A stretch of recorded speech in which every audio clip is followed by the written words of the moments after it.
Tiempo, Cela, Dios te bendiga. Hermoso día, hermoso tiempo, tiempo de aprender, tiempo de escuchar a Dios. Y entregamos estas 24 horas que vamos a afrontar. Señor, son tuyos, el tiempo es tuyo. Todas nuestras expectativas están puestas en ti, en tu grandeza, en tu amor, en tu misericordia. Y sabemos que tu plan se cumplirá. Y nosotros decidimos hoy ser obedientes, tener paciencia, ver lo que tú quieres enseñarnos, aprender lo que quieres que aprendamos. Y yo te pido para que todo el que nos escuche ponga esa fe sincera, honesta a tu servicio. Te damos gracias en el nombre de Jesús. Amén. Entonces esta semana venimos hablando sobre José, el soñador. Así le decían los hermanos, el soñador. Y resulta que en el contexto de la historia, José nace cuando Jacob ya está viejo. Y entonces José era el hijo pechichón de Jacob. Y los hermanos lo celaban. Y no solo por eso, sino que como José era el menor, acompañaba a sus hermanos a sus trabajos y él veía las fechorías que sus hermanos hacían. Y él venía y le contaba a su papá. Entonces obviamente ninguna de esas circunstancias le gustaba a sus hermanos. La Biblia dice que Jacob amaba a José más que a los demás. Y seguramente los demás sentían eso, sentían esa preferencia. No solo eso, sino que tuvo dos sueños en esta parte de su vida. La primera en la que sus hermanos lo iban a adorar de alguna manera, le iban a rendir pleitesía. Y otro sueño donde inclusive el sol y la luna lo hacen y lo interpretan como que su papá y su mamá también lo van a hacer.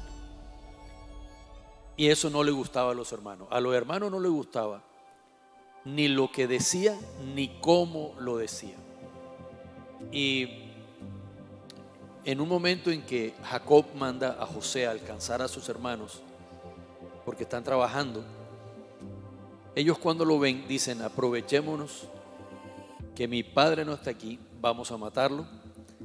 Deciden no matarlo y en resumidas cuentas lo venden a unos mercaderes que lo compran y se lo llevan.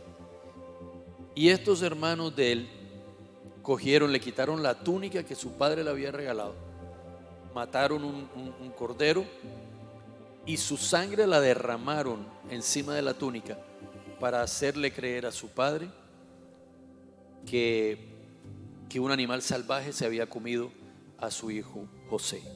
Mira a dónde llega el odio, mira a dónde llega la envidia.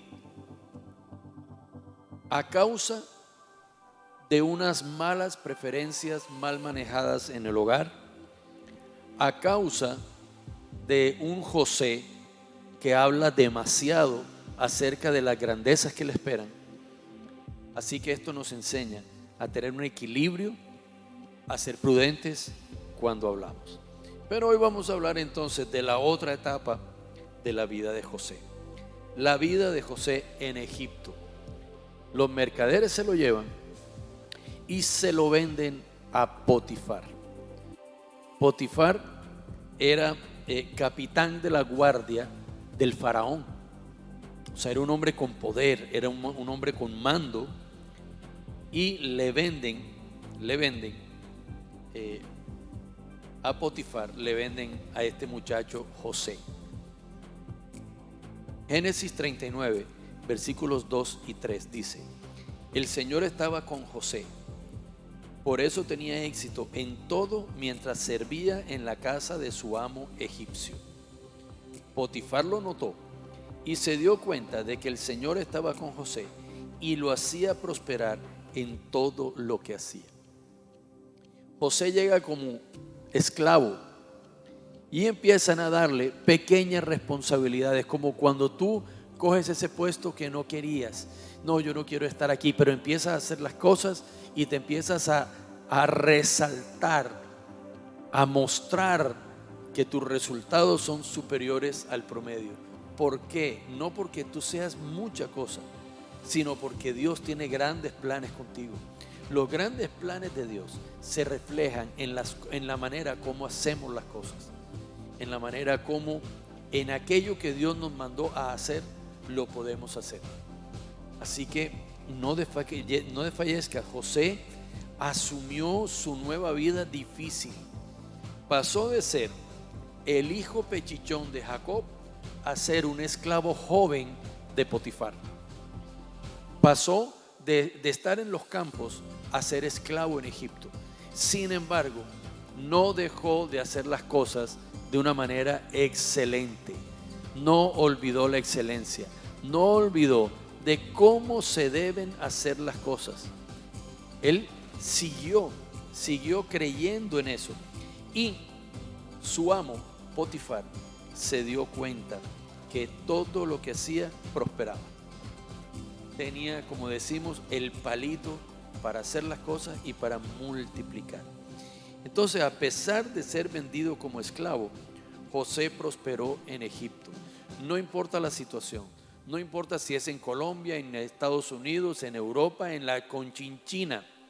Si tú estás llamado a prosperar, donde estés, prosperarás. Pero tienes que sacudirte del entorno. El entorno no puede marcar nuestra prosperidad.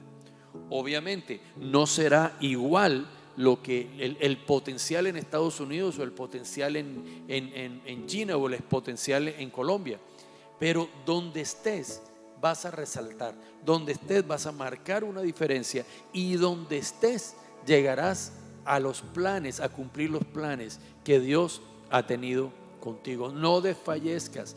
Las situaciones alrededor pueden hablarnos, gritarnos lo contrario, pero Dios está por encima de todas esas situaciones. Su grandeza está con nosotros.